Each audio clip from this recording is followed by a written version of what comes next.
Hello everyone.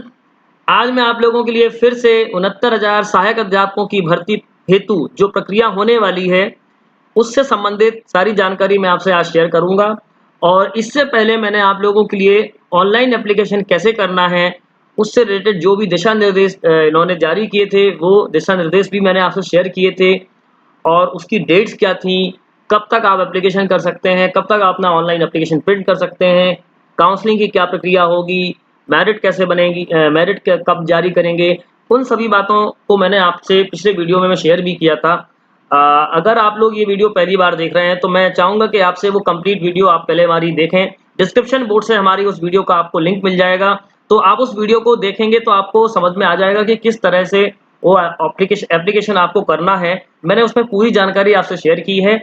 इसमें मैं आपसे एक गुजारिश करूंगा कि आप एक बार उस वीडियो को जरूर देखें और जो उन्होंने दिशा निर्देश जारी किए हैं उनको अच्छी तरह से पढ़ लें। जो इम्पोर्टेंट बात थी इसमें मैं एक शॉर्ट में आपसे बात करना चाहूँगा कि एक तो आपको जो इम्पोर्टेंट बात थी वो ये कि इसकी जो लास्ट डेट है एप्लीकेशन करने की, देखिए 3 स्टेप हैं। स्टेप 1 में आपको पहले गाइडलाइन पढ़नी है, दूसरे स्टेप में आपको एप्लीकेशन करना है और एप्लीकेशन आप 26 मई तक, ठीक है, कर सकते हैं। और जो आपको अपना एप्लीकेशन का प्रिंट आउट है स्टेप 3 वो भी 26 मई तक ही आप निकाल सकते हैं। ये इसलिए इम्पॉर्टेंट है आपको प्रिंट करना क्योंकि जब आप काउंसलिंग में जाएंगे तो आपको ये एप्लीकेशन जो भरा हुआ प्रिंट आउट है वो आपको लेके जाना पड़ेगा, ठीक है। इसके लिए आपको कोई हार्ड कॉपी मतलब मैं एप्लीकेशन सेंड नहीं करना है कहीं पे भी, आपको एप्लीकेशन जो करना है वो सिर्फ ऑनलाइन ही करना है, लेकिन एप्लीकेशन का जो प्रिंट आउट है वो आपको सेव करके रखना है। जब काउंसलिंग के दौरान आप जाएंगे तो उस समय आपको ये प्रिंट आउट अपना लेके जाना होगा। इसलिए ये 2 बातें बहुत महत्वपूर्ण हैं, इनको आप ध्यान से समझ लें। और एप्लीकेशन कैसे करना है उससे रिलेटेड पूरी जानकारी मैंने अपने वीडियो में शेयर की है। आप उस वीडियो को जरूर देखें अगर आप पहली बार देख रहे हैं, ठीक है। आई होप कि आप इसको देखेंगे। मैं आपसे एक और रिक्वेस्ट करना चाहूँगा कि आप इस वीडियो को आखिरी तक देखें क्योंकि मैं इसमें आपसे कई सारी बातें शेयर करूँगा। यानी कि जो लोग इस वीडियो को पहली बार देख रहे हैं या जो लोग अभी शिक्षक बनने की तैयारी कर रहे हैं, जिन लोगों ने शायद इस परीक्षा को नहीं भी दिया होगा, उनके लिए भी ये वीडियो काम की है क्योंकि उनको ये समझना होगा कि क्या-क्या इम्पोर्टेंट बातें हमको शिक्षक बनने के लिए ध्यान देनी चाहिए। वो बातें भी हम आपसे आज शेयर करेंगे और कंप्लीट गाइडलाइन जो उन्होंने अभी 17 मई को ही जारी की है कि ये अपडेटेड उन्होंने जानकारी दी है, वो गाइडलाइन भी मैं आज आपसे शेयर करना चाहूँगा। तो मैं चाहूँगा कि इस वीडियो को आप आखिरी तक देखें क्योंकि इसमें ऐसी इम्पोर्टेंट बातें हैं जो उन्होंने दी हैं कि इसमें क्या एलिजिबिलिटी होगी, इसमें इनका मार्क्स कैलकुलेशन किस तरीके से होगा, किस तरीके से मेरिट बनाई जाएगी, वो सारी बातें इसमें आपसे मैं शेयर करूँगा। बस मैंने आपसे एक शॉर्ट रिव्यू कराया है, तो शॉर्ट रिव्यू कराने के बाद मैं आपसे चाहूँगा कि आप लोग इस बात को ध्यान से समझें। अब मैंने जो पिछली बार वीडियो बनाई थी उस वीडियो में मेरे पास कुछ कमेंट्स भी आए थे और कुछ लोगों को काफ़ी दिक्कतों का सामना भी करना पड़ रहा है। आई थिंक कि फॉर्म सबमिट नहीं हो रहा है, सर्वर में एरर जा रही है और कई सारी दिक्कतों का सामना करना पड़ रहा है। तो मैं आपसे एक बात बताना चाहूँगा कि ये प्रॉब्लम तभी होती है जब या तो ट्रैफिक ज़्यादा होता है, यानी कई सारे लोग एक बार में एक्सेस कर रहे होते हैं, या फिर वो कुछ चीज़ें अपडेट कर रहे हैं या कुछ मेंटेनेंस कर रहे हैं, कुछ सर्वर इश्यूज आते हैं, वो इसीलिए आती हैं। कई बार इंटरनेट कनेक्शन के कारण भी होती हैं ये सारी दिक्कतें। तो आप लोग चिंता ना करें, जो लोग फॉर्म भर रहे हैं और उनको दिक्कतें आ रही हैं, तो मैं आपको एक इम्पॉर्टेंट जानकारी देना चाहूँगा। देखिए, बेसिक शिक्षा परिषद की जो हेल्पलाइन नंबर है, हेल्पलाइन है, ये हेल्पलाइन नंबर है और इस हेल्पलाइन नंबर को आप लगाइए। इस हेल्पलाइन नंबर को आप सुबह 10 से शाम के 5 बजे तक आप लगा सकते हैं और इस हेल्पलाइन नंबर पर जाकर के आपको जो भी दिक्कतें हो रही हैं, वो दिक्कतें आप उनको बताइए। आई थिंक कि आपको उनका सॉल्यूशन मिलेगा। आप बिल्कुल ना घबराएँ क्योंकि मेरे पास 2 दिन से कमेंट्स भी आ रहे हैं, तो मैंने सोचा कि आपको ये जानकारी भी मैं बता दूँ कि जो दिक्कतें आपको आ रही हैं, आप बिल्कुल मत घबराइए। ये सिर्फ़ आपके पास नहीं है, कई सारे लोगों को दिक्कतें हो रही हैं, तो आप अपनी बस जानकारी उनको बताइएगा। दूसरी बात, कई लोगों के पास में मोबाइल नंबर पे ओटीपी जनरेट नहीं हो रहा है, तो हो सकता है कि कई लोगों के मोबाइल नंबर मिस हो गया हो या कई सारी दिक्कतें हो सकती हैं, कुछ टेक्निकल इश्यूज हो सकते हैं। तो आप ये जानकारी भी उनको इस नंबर पर कॉल करके बताइए, तो वो आपको सॉल्यूशन प्रोवाइड करेंगे। घबराने की ज़रूरत नहीं है, जो भी दिक्कतें हो रही हैं, मुझे लगता है आज या कल तक आपकी ये प्रॉब्लम पूरी तरह से सॉल्व हो जाएगी। आप फॉर्म को अप्लाई करिए, सबमिट करिए बस आप ये ध्यान रखिएगा कि लास्ट डेट से पहले आप ये अप्लाई कर दें, मुझे तो ज़्यादा अच्छा रहेगा, क्योंकि लास्ट डेट पे कई बार चीज़ें ऐसी होती हैं कि सर्वर की प्रॉब्लम आती है, एक साथ बहुत सारे लोग एक्सेस भी कर रहे होते हैं, तो इन बातों का थोड़ा-सा आप ध्यान रखें। पर अभी आपको जो दिक्कतें हो रही हैं, वो आप इस हेल्पलाइन नंबर पर जाकर के बात करें और अपनी प्रॉब्लम शेयर करें, वो आपको सॉल्यूशन बताएँगे। आई थिंक अब आप लोगों को ये बात समझ में आ गई होगी और आपको घबराने की ज़रूरत नहीं है, अभी आपके पास में टाइम है, आप टाइम से फॉर्म भी भर देंगे, आपको दिक्कत जो हो रही है, बस आप अपनी दिक्कत का सॉल्यूशन वहाँ पर हेल्पलाइन नंबर पर कॉन्टैक्ट करके निकाल सकते हैं, ठीक है? चलिए, अब हम आपसे कुछ और बातें भी बताना चाहेंगे। देखिए, जो इनकी गाइडलाइन थी, वो गाइडलाइन मैं आपसे शेयर करना चाहूँगा, ठीक है? ये गाइडलाइन इन्होंने जारी की थी। चलिए, अब हम आपसे कुछ गाइडलाइन जो इम्पोर्टेंट है, वो इम्पोर्टेंट बातें हम आज आपसे शेयर करना चाहेंगे और मैंने आपको इससे पहले मैंने आपको बताया था पिछले वाले वीडियो में कि ये इनके दिशा निर्देश हैं, जनपदवार पदों की जो संख्या है, वो भी इन्होंने दी थी। देखो, मैं आपको एक बार रिव्यू करा देता हूँ। देखिए, इस तरह से इन्होंने जो जनपदवार जिलों की संख्या दी थी, वो ये इन्होंने दी है, देखिए, ये इन्होंने दी हुई है। आपको वरीयता क्रम भरना है, उनको वो उसको चुनना है, तो उसको चुनने के लिए आप ध्यान से उसको चुनें। मैंने कंप्लीट जानकारी अपने वीडियो में दी है, बस मैं आपको एक रिव्यू करा रहा हूँ, ठीक है?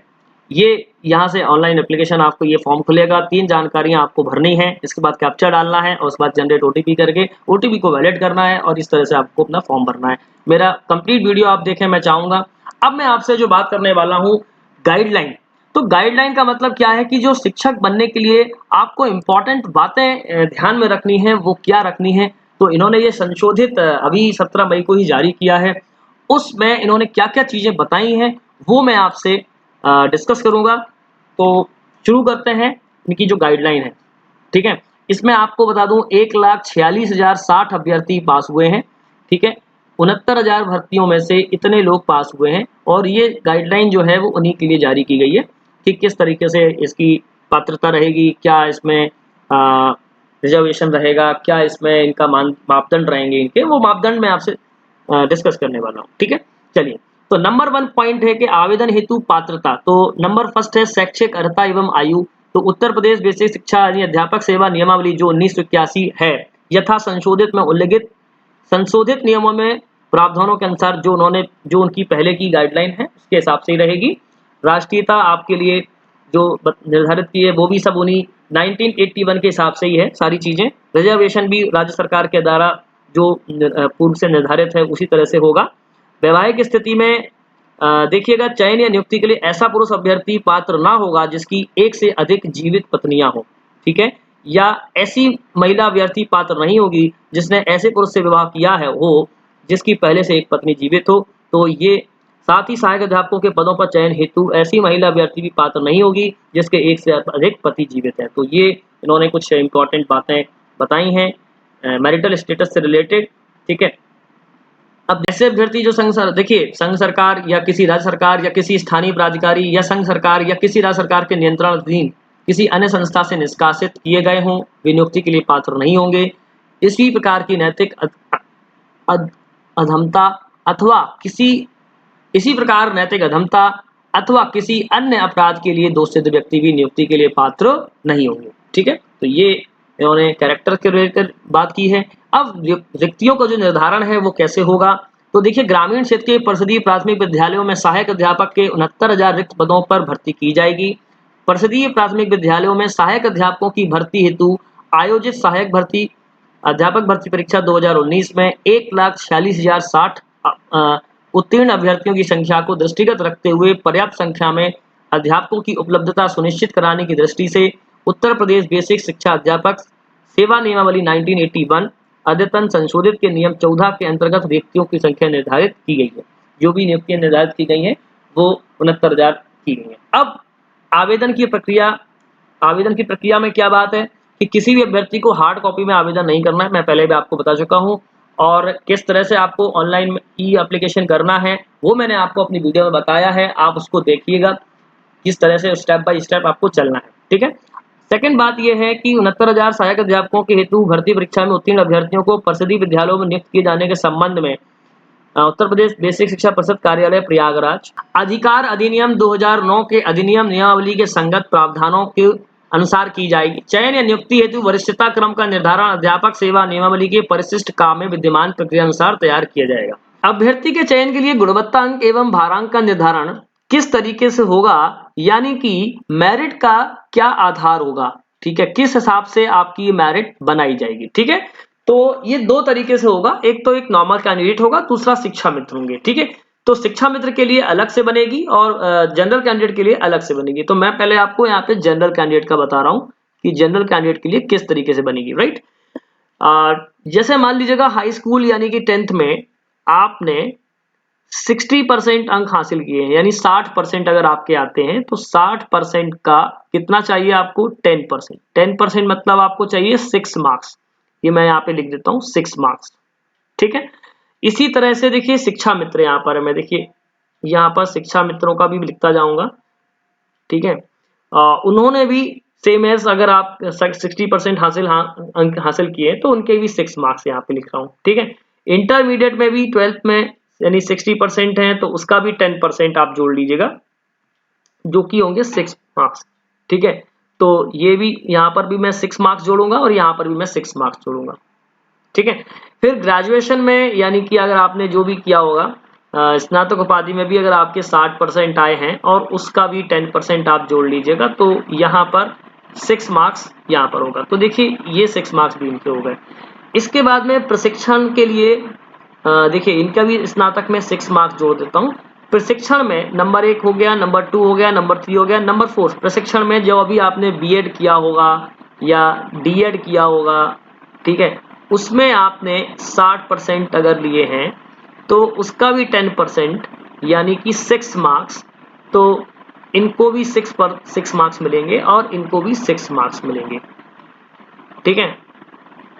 इसके बाद में 5वां है सहायक अध्यापक भर्ती परीक्षा, जो कि इसमें आपने मान लीजिएगा दोनों तरह के कैंडिडेट हैं, यानी शिक्षा मित्र भी हैं और जनरल कैंडिडेट। मैं एक जनरल मान लेता हूं कि अगर किसी कैंडिडेट ने 120 मार्क्स हासिल किए हैं, 120 मार्क्स हासिल किए हैं तो कितने में से, 150 में से, और यदि उसके मार्क्स 150 में से, तो ये हो गए आपके 80%, ठीक है, 80%, ठीक है। 80% मार्क्स जो आपके आए हैं, मैं यहाँ पर आपको समझा देता हूँ, ये 80% मार्क्स हैं आपके, ठीक है। 80% का 60% आपको निकालना है, जो कि होते हैं 48 मार्क्स, ठीक है। तो 48% मतलब 48 मार्क्स आपके यहाँ इसको भी मिले और 48 मार्क्स यहाँ पर इसको भी मिले, ठीक है। अब नॉर्मल कैंडिडेट के जो टोटल होगा वो ये 48 और प्लस 6 यानी 24, तो टोटल हुआ 72 मार्क्स, टोटल हुआ 72 मार्क्स, ठीक है। तो 72 मार्क्स में 72 नंबर आपके हुए, क्लियर। अब जो नॉर्मल कैंडिडेट में पास हुए हैं, देखिए यहाँ पर दो तरह के अभ्यर्थी पास हुए हैं। 1 लाख जो 46,040 बच्चे पास हुए हैं, उनमें शिक्षा मित्र भी पास हुए हैं और नॉर्मल कैंडिडेट भी पास हुए हैं, ठीक है। तो नॉर्मल कैंडिडेट जो पास हुए हैं उनकी मेरिट इस हिसाब से बनेगी, ठीक है। और शिक्षा मित्र भी जो पास हुए हैं उसमें अब एक चीज और है, उनको एक और वेटेज मिल जाएगा। तो जितने भी शिक्षा मित्र पास हुए हैं उनका ऑब्वियसली स्कोर जो जनरल कैंडिडेट हैं उनसे हाई हो जाएगा, क्योंकि कहीं ना कहीं उनको जो वेटेज मिलने वाला है, एक अध्यापन वर्ष के लिए उनको 2.5 अंक मिलने वाले हैं। तो टोटल अगर उन्होंने 10 साल 10 ईयर्स अगर उन्होंने अपना अध्यापन किया है तो 10 इंटू 2.5 यानी कि होंगे 25 मार्क्स। 25 मार्क्स इनको और मिल जाएंगे, यानी 25 अगर इनको जुड़ जाएंगे तो 72 तक तो यहाँ तक हो गया था, 97 मार्क्स इनके हो जाएंगे। आई थिंक ये 72 से बहुत ज्यादा है। तो जितने भी होंगे, जितने भी लोगों ने पास किया है, वैकेंसी ज्यादा है तो ऑब्वियसली वो सारे इनको क्रॉस करेंगे, ठीक है। तो इस तरीके से शिक्षा मित्र और जनरल कैंडिडेट की मेरिट बनाई जाएगी। कट ऑफ और मेरिट से रिलेटेड मैं एक वीडियो आपके लिए अलग से बनाऊंगा, ताकि उसमें मैं और डिटेल में आपको एक एक चीज समझाऊंगा कि किस तरीके से मेरिट का आधार होगा, किस तरीके से ये यहाँ पर बनाई जाएगी और क्या एक्सपेक्टेड कट ऑफ हो सकता है, ठीक है। हाँ, ये जरूर है कि अगर आप जितने ज्यादा आपके मार्क्स होंगे आप सेफ जोन में होंगे। तो ऑब्वियसली मैं एक चीज आप लोगों से डिस्कस करने वाला हूँ कि जो कैंडिडेट अभी न्यू हैं, यानी जो अभी शिक्षण ले रहे हैं, प्रशिक्षण ले रहे हैं या स्नातक उपाधि ले रहे हैं, उन लोगों को ये चाहिए कि वो मैक्सिमम मार्क्स अपने ग्रेजुएशन में और प्रशिक्षण के कार्यक्रम में लें इसके बाद जो अध्यापक भर्ती परीक्षा हो उसमें 150 में से 120 प्लस 130 प्लस आप अगर हासिल करते हैं तो आप सेफ जोन में जाने की लिए रहेंगे, क्योंकि सेफ जोन, जितना आप सेफ जोन में जाते जाएंगे उतना आपकी टेंशन कम होती जाएगी। ऑब्वियसली हर साल कट ऑफ बढ़ता चला जा रहा है, बढ़ता चला जा रहा है, तो उसका कारण कैंडिडेट का लेवल बढ़ना है, ठीक है। तो हर साल जो है कैंडिडेट का लेवल बढ़ता चला जा रहा है, इसलिए आपको मैक्सिमम मार्क्स हासिल करने की कोशिश करनी है, ना कि ये सोचने की कोशिश करनी है कि पिछली बार 70 गया था, 60 गया था, तो हमें उतने ही मार्क्स लेके आना है। नहीं, आप अपने 100% प्रयास कीजिएगा जिससे कि आप मैक्सिमम मार्क हासिल करें, ठीक है। देखिए, इन्होंने जो बात की है कि क्या क्या आपके पास में योग्यता होनी चाहिए, आप क्या क्या कैसे बन पाएंगे।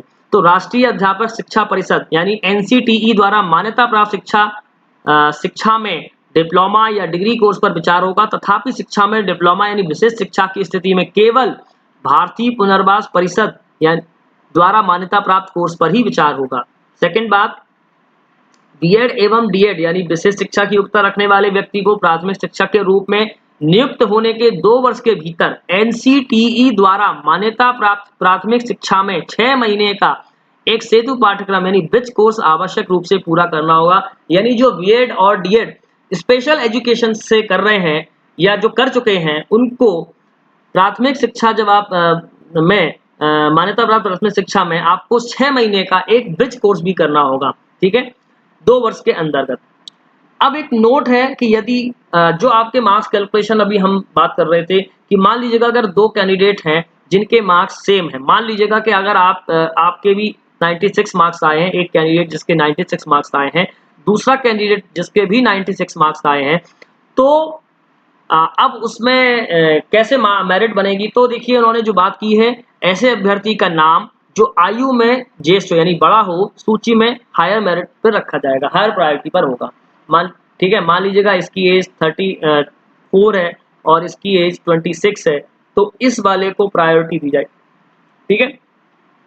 अब दूसरी बात यह है कि अगर मान लीजिएगा 2 कैंडिडेट ऐसे हैं जिनकी गुणवत्ता अंक और आयु समान है, तो अभ्यर्थी का नाम अंग्रेजी वर्णमाला के क्रमानुसार सूची में रखा जाएगा। मान लीजिएगा कि अभी इन दोनों की एज 34 और 34 है, और मान लीजिएगा इसका नाम मान लीजिए ए से स्टार्ट होता है और इसका नाम सी से स्टार्ट होता है, तो इसको प्रायोरिटी मिलेगी, क्योंकि अंग्रेजी वर्णमाला में अक्षर ए पहले आता है। देखिए, अंग्रेजी वर्णमाला में इसका अक्षर ए से शुरू होता है और इसका सी से शुरू होता है, तो इसको अंग्रेजी वर्णमाला के ए के अक्षर के माध्यम से फर्स्ट पे रखा जाएगा, ठीक है। इसके बाद में थर्ड बात यह है कि शिक्षा मित्र का तात्पर्य है कि बेसिक शिक्षा परिषद द्वारा संचालित जूनियर बेसिक स्कूलों में उत्तर प्रदेश निःशुल्क एवं अनिवार्य बाल शिक्षा अधिकार नियमावली 2011 के प्रारंभ होने के पूर्व से शासनादेश के अधीन इस रूप में कार्यरत व्यक्ति से है या ऐसे किसी व्यक्ति से है जो शिक्षा मित्र रहा हो, यानी जो पहले से शिक्षा मित्र रहे हो, या है ना, या बेसिक शिक्षा परिषद द्वारा संचालित जूनियर बेसिक स्कूलों में सहायक अध्यापक के रूप में पहले से नियुक्त है, ठीक है। तो ये और विशेष अनुज्ञा याचिका संख्या ये जो उन्होंने दी है उससे रिलेटेड है। तो आप इस बात को समझिएगा कि जो शिक्षा मित्र के रूप में अभी कार्यरत हैं उनके लिए भी उनके अंक जो हैं अलग से जुड़ेंगे, एक्स्ट्रा जोड़ेंगे, तो उनको एक अलग से वेटेज मिलेगा, ठीक। इसके बाद में एक और इम्पॉर्टेंट बात है कि उपरोक्तानुसार अभ्यर्थी द्वारा भरी गई वरीयता, उनके भारांक या गुणांक तथा जनपद हेतु निर्धारित रिक्त पदों की प्रति चयनित अभ्यर्थियों की सूची में सम्मिलित अभ्यर्थियों के काउंसलिंग के उपरांत मूल शैक्षिक अभिलेखों को जांच के उपरांत जिला विशिष्ट शिक्षा अधिकारियों द्वारा जमा करा लिया जाएगा। यानी जो आपने अभी वरीयता भरी है, जो आपका मार्क्स वेटेज है, हर जनपद के लिए जो निर्धारित किया गया है, वो सारी जानकारी आपसे जमा करा ली जाएगी। सही पाए गए अभ्यर्थियों के शैक्षिक अभिलेखों का सत्यापन संबंधित संस्थाओं के द्वारा कराया जाएगा, ठीक है। प्रयागराज द्वारा 17/5/2020 को प्रवेश के बहुप्रसारित दैनिक समाचार पत्रों में विज्ञप्ति का प्रकाशन कराया गया है, जो मैंने आपको अभी बताया था कि 17 मई को इस गाइडलाइन को जारी किया गया है। एक और बात है कि अभ्यर्थी द्वारा जनपद आवंटन हेतु ऑनलाइन आवेदन कराने पर 69,000 सहायक अध्यापकों की भर्ती के लिए आयोजित लिखित परीक्षा हेतु निर्गत किया गया। आपको उसमें अनुक्रमांक, नाम, मोबाइल नंबर को NIC द्वारा निर्धारित वेबसाइट पर भरना होगा। उसके बाद आपके पास एक OTP आएगा। ये सारी बातें मैंने आपको बताई थी, अपने वीडियो में बताई थी, वही बातें उन्होंने बताई है, ठीक है। अब जो इम्पोर्टेंट बात है वो ये है कि ऑनलाइन आवेदन पत्र भरने से लेकर जनपद आवंटन की संपूर्ण प्रक्रिया ऑनलाइन माध्यम से इस हेतु निर्मित सॉफ्टवेयर द्वारा संपादित की गई है। अभ्यर्थियों के गुणांक, भारांक के आधार पर आगणित मेरिट विकल्प जनपद में उपलब्ध व्यक्तियों, आरक्षण एवं कैटेगरी के आधार पर जनपद आवंटित किया जाएगा। चयनित अभ्यर्थियों को आवंटित जनपद की सूची के अनुसार आवंटित जनपद में काउंसलिंग हेतु प्रतिभाग करना होगा, यानी जो आपको दिया जाएगा उसी जनपद में आपको जाना होगा। ठीक है, जो वो सूची जारी किए करेंगे, आपने जिस ऑर्डर में वरीयता भरी है उसके हिसाब से मेरिट बनेगी और आपको एक जिला आवंटित किया जाएगा। ठीक है, इसके बाद जनपद आवंटन के पश्चात नियुक्ति हेतु चयनित अभ्यर्थी संबंधित जनपद के जिला विशिष्ट शिक्षा अधिकारी के समक्ष निर्धारित तिथियों के मध्य समस्त वांछित मूल अभिलेखों के साथ संपर्क करेगा। मतलब जब आपका आवंटन हो जाएगा तो आपको जाना होगा, अपने ओरिजिनल कॉपीज, आपको अपने मार्कशीट्स, जो भी आपका सर्टिफिकेट्स हैं वो आपको लेके जाना होगा, उनका सत्यापन होगा। अभिलेखों के सत्यापन के उपरांत ही जो कैंडिडेट एलिजिबल होंगे उन्हीं को नियुक्ति प्रदान की जाएगी उस आवंटित जनपद में। ठीक है, इसके बाद में नियुक्ति हेतु चयनित अभ्यर्थियों को आयोजित काउंसलिंग में अपने समस्त शैक्षिक या अन्य अभिलेखों की 2 सेट आपको ले जाना होगा, और मतलब छाया प्रति के रूप में, और 4 पासपोर्ट साइज फोटोग्राफ तथा सचिव उत्तर प्रदेश बेसिक शिक्षा परिषद प्रयागराज के पद नाम से निर्धारित आवेदन शुल्क, यानी सामान्य और जनरल ओबीसी को 500 रुपए, अनुसूचित जाति या जनजाति हेतु 200 रुपए, दिव्यांगों हेतु निःशुल्क होगा, का बैंक ड्राफ्ट लेकर प्रतिभाग करना होगा। यानी जब आप काउंसलिंग में जाएंगे तो जनरल की फीस, जनरल या ओबीसी को 500 रुपीज पे करना होगा। ठीक है, और 500 रुपीज का ड्राफ्ट लगेगा। ठीक है, जो उन्होंने दिया है कि किसके नाम से बनेगा वो इन्होंने जानकारी दी है, आप इस जानकारी को पढ़ लीजिएगा जब आप जाएंगे तो आप उसका ध्यान रखें। इसके बाद में एससी और एसटी कैटेगरी को 200 रुपए लगेंगे। ठीक है, जबकि पीडब्ल्यूडी को यहाँ पर 0 यानी कि निःशुल्क फ्री है, उनके लिए फ्री होगा, यानी कि दिव्यांग लोगों के लिए। ठीक है, नियुक्त होने वाले अध्यापक या अध्यापिकाओं का अंतर जनपदी स्थानांतरण किसी भी दशा में अनुमन्य नहीं किया जाएगा। मतलब आपकी रिक्रूटमेंट एक बार हो गई तो आप ऐसा नहीं कर सकते कि आप अपना जनपद बदल पाए, ये बिल्कुल नहीं हो पाएगा। इसलिए बोला गया है कि इंटरनल ट्रांसफर नहीं हो सकता किसी भी दशा में। ठीक है, अब इसके बाद में जो इन्होंने एक और बात कही है, ये इन्होंने चयन समिति के बारे में जानकारी दी है, आप इसको पढ़ लें कि क्या क्या सही पाया गया, क्या गलत पाया गया, तो आपके ऊपर कार्रवाई की जाएगी अगर आप कुछ अपनी जानकारी गलत देते हैं। ठीक है, या अपनी जानकारी छुपाते हैं तो आपके ऊपर उचित कार्रवाई की जाएगी, जो उन्होंने अपनी जानकारी यानी 1981 में जो नियम लिखे हैं उसके आधार पर आपके ऊपर होगी। अब वो ये है कि जनपद में नवनियुक्त अध्यापकों का प्रथम वेतन भुगतान करने से पूर्व उनके समस्त शैक्षिक या अन्य अभिलेखों का सत्यापन एवं उनका स्वास्थ्य परीक्षण यानी मेडिकल होगा, जिला बेसा शिक्षक अधिकारी द्वारा मेडिकल बोर्ड गठित कराकर कराया जाना अनिवार्य होगा। यानी कि जो जिला बेसिक शिक्षा अधिकारी होगा वो मेडिकल बोर्ड को नियुक्त करेगा और उसके बाद आपका एक मेडिकल जरूर कराएगा। ठीक है, उसके उपरांत ही आप मतलब एलिजिबल होंगे। ठीक है, अंतिम रूप से चयनित अभ्यर्थियों को नियमानुसार सहायक अध्यापक के निर्धारित वेतनमान में 1 वर्ष के परीक्षा काल यानी कि आपका 1 ईयर आपका प्रोबेशन ईयर होगा, यानी कि आप परीक्षा काल पर होंगे। ठीक है, के अनुसार उत्तर प्रदेश बेसिक शिक्षा परिषद द्वारा संचालित विद्यालयों में की जाएगी। उक्त चयन या नियुक्ति कार्यक्रम हेतु निम्नलिखित समय सारणी इन्होंने जो जारी किए, देखिए एक बार मैं आपको फिर बता देता हूँ कि जो विज्ञप्ति का प्रकाशन हुआ है वो 17 मई को हुआ है। ऑनलाइन रजिस्ट्रेशन या आवेदन पत्र भरे जाने की प्रारंभ तिथि 18/5/2020 के अपराह्न से, अंतिम आवेदन तिथि जो है वो है 26 मई 2020 रात्रि 12 बजे तक। प्राप्त आवेदन पत्रों की जांच के उपरांत ऑनलाइन प्रोसेसिंग कर सूची डाउनलोड करने की तिथि है 27/5 से 31/5 तक। और जनपदों में काउंसलिंग का आयोजन एवं जनपदों में नियुक्ति पत्र निर्गत किए जाना ये 3 जून से 6 जून के बीच में आयोजित की जाएगी। अभ्यर्थी दिनांक 31/5/2020 को ऑनलाइन आवेदन हेतु प्रयोग में लाई गई वेबसाइट, ये वेबसाइट है https://upbasiceduboard.gov.in पर 69,000 सहायक अध्यापकों की चयनोपरांत नियुक्ति हेतु आवंटित जनपद के संबंध में सूचना प्राप्त कर सकते हैं। तो ये इन्होंने कंप्लीट गाइडलाइन बताई है, आप इस कंप्लीट गाइडलाइन को पढ़िएगा और उसके बाद ही आप ऑनलाइन एप्लीकेशन करें, ठीक है? जो भी शिक्षक बनने जा रहे हैं, उनके लिए भी ये गाइडलाइन जानना बहुत ज़रूरी है, तो वो इन सारी बातों को समझ लें, देन इसके बाद ही उसकी तैयारी करें।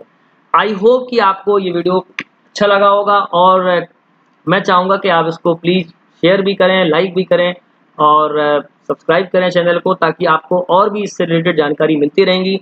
मैं अगली जो सेशन आपसे लेने वाला हूँ, वो एक्सपेक्टेड कट ऑफ के साथ में लूँगा, कितने कैंडिडेट पास हुए हैं, वो सारी जानकारी मैं आपसे अलग से शेयर करूँगा। अभी मैंने आपको एक जनरल जानकारी दी है कि क्या उनका वेटेज मार्क्स होगा, क्या आपके गुणवत्ता अंक होंगे, क्या भारांक होगा, कैसे मेरिट बनाएँगे, वो एक जनरल हमने जानकारी से शेयर की है। अगले वीडियो में सिर्फ मैं आपसे कट ऑफ और मेरिट के बारे में ही बात करूँगा, तो मैं चाहूँगा कि आप इस वीडियो को भी देखें और ऑनलाइन एप्लीकेशन कैसे करना था, वो जानकारी मैंने आपसे इन डिटेल में अपने प्रीवियस वीडियो में शेयर किया है, तो आप उस वीडियो को पहले देखें जब आप एप्लीकेशन कर रहे हो, ठीक है?